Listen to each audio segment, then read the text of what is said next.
I invite Dr. Love, who will be dealing also with the extremely important subject on which success depends, that is the IOL power calculation.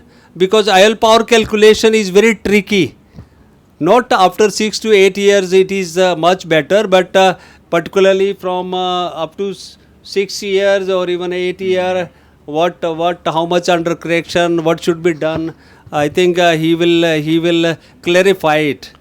Thank you, Dr. sir, Love. and thank you for giving me this opportunity. So this is another important aspect and very complicated aspect, because we don't have a very clear answer to most of the pediatric biometry issues. And why is it challenging? Because again, if it is a pre-verbal child, maybe a very poor cooperation for the biometry, poor fixation if nystagmus is present, and it is generally many cases it is present. Myopic shift related to eye growth post-operative, and those factors have to be taken under consideration. Fixed IOL power or change in IOL position of the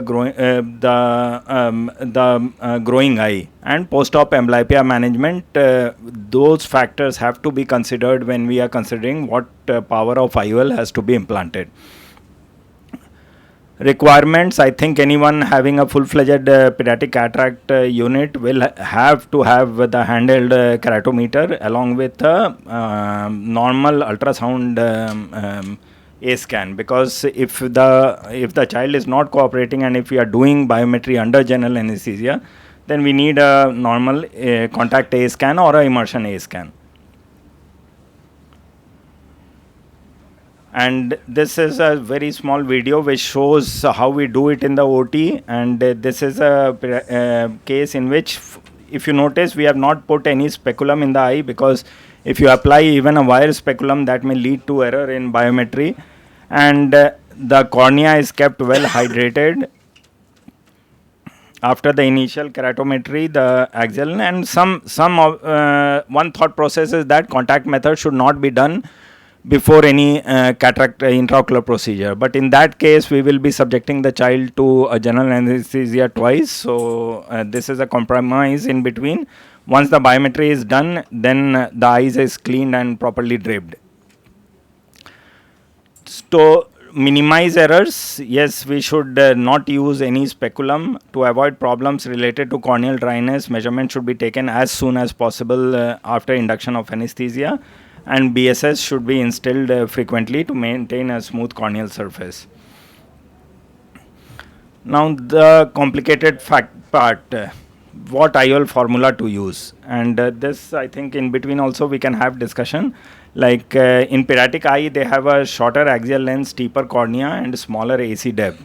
So error in axial length measurement will affect IOL power more when compared to adult eye, and as you can see here, that with per millimeter the variation can be as much as 3.75 diopters when compared to an adult eye of 2.5 diopter per millimeter. No formula has proven advantage, but it's again, we'll discuss that in the coming slides.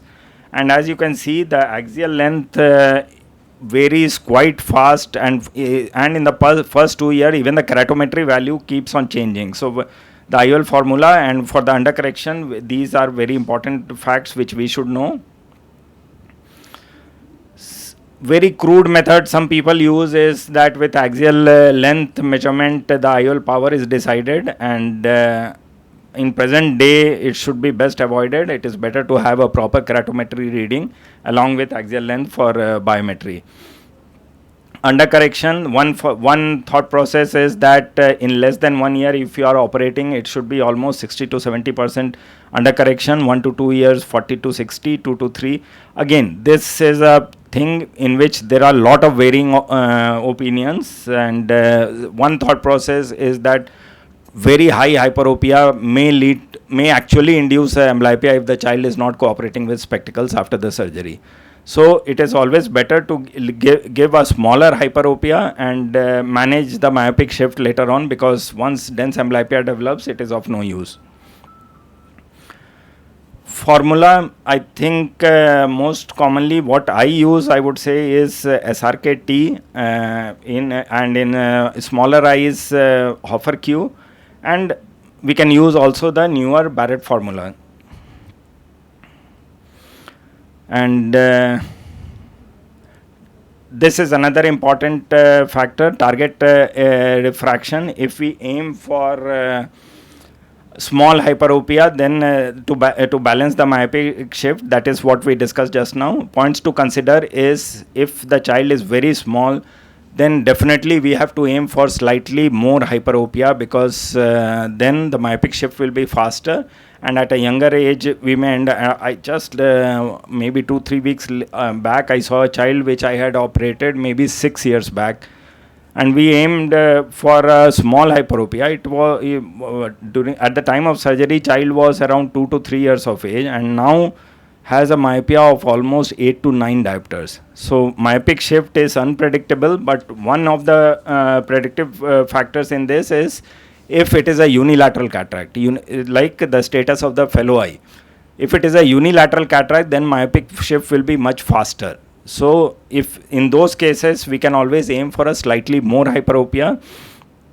Less hyperopia we have already discussed. Expected compliance is a very important factor. If the child is from a rural background, many times they come back and with a history that they are not using spectacles. So in those cases, is always better. And if it is a very young child also, we should err in favor of IOL implantation and a smaller hyperopia, because if the child is not using contact lens, the whole purpose of the surgery is lost.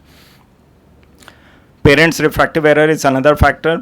Children of parents who have high myopia, then we expect a higher myopic shift. And limited range of IOL power. This is another important factor. Some children, if you do biometry, you will get IOL power of maybe 33, 34, 35 diopters. And the power which is generally freely available is up to 30 diopters. So that decision has to be taken.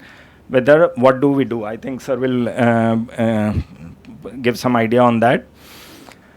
And bilateral cataract, then it is easier decision making, but unilateral cataract, as I had already discussed, that myopic shift will be much faster.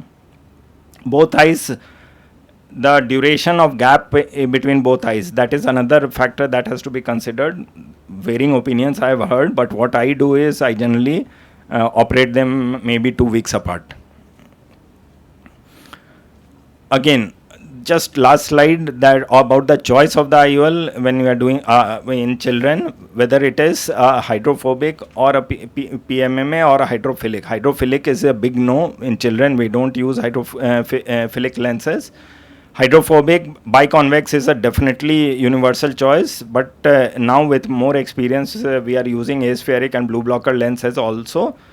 And toric in older children when power, and especially if they have a higher cylinder, then it is always advisable to give toric lenses. EDOF lenses is newer kid in the block. We have started, but no definite data is available right now. Thank you so much. Thank you.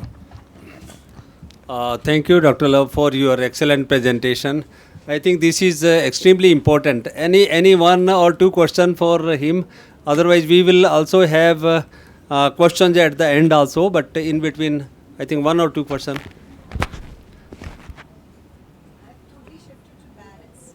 Barrett's. I do. I would say it is still 50-50 SRKT and Barrett's. I think while we started pediatric cataract surgery, I used to initially use SRK2 long back, about 35-40 years back. Then we shifted to SRKT. Then we had study from M.E. Wilson et al. And we show that these four formulas, whether SRKT, SRK2 and Hofer and other, they have no significant difference in the outcome or in the refractive error. But after this SRK2 shifted to SRKT, then even Barrett at present. So we have to see which is the best. Another important thing is that in children, whatever formula I had done one study in which the outcome was that almost 22% of these children didn't end up with the target refraction what we had taken, because of the change in the effective lens position due to the posterior capsular axis and anterior vitrectomy. That is another factor. Yeah. One important thing which he said is that if you try to keep less under correction, means that whatever residual refractive error should be less, not say +7, +8, because it takes longer time for reduction. Because and if it is a bilateral cataract, unilateral cataract in the eye which you are going to operate, so difference should not be massive, because Yes, asymmetric there will be issue of rehabilitation. Suppose if the other eye is slightly higher myopia, then what is the choice? Sorry, can you tell something? Suppose the better eye, an eye with non-cataract, which doesn't have cataract, has myopia of 4, 5 diopters, 5 diopters. Then what is the choice of? Yeah, I think target then refraction? there are certain such situation where other eye is myopic, cataract is in one eye. One eye. So there you don't keep a much residual hypermetropia. You don't keep say plus. Maybe we 5, can give 6, emetropia in those. close to emetropia, but still this will go toward the myopic side. We will discuss more. So now The difference should not be more than 4. Because that will lead to an IC. yeah, otherwise if it is a gross difference more Yes. than 5, 6, 7 like that, then That it will lead to- acceptability and that imbalance exists.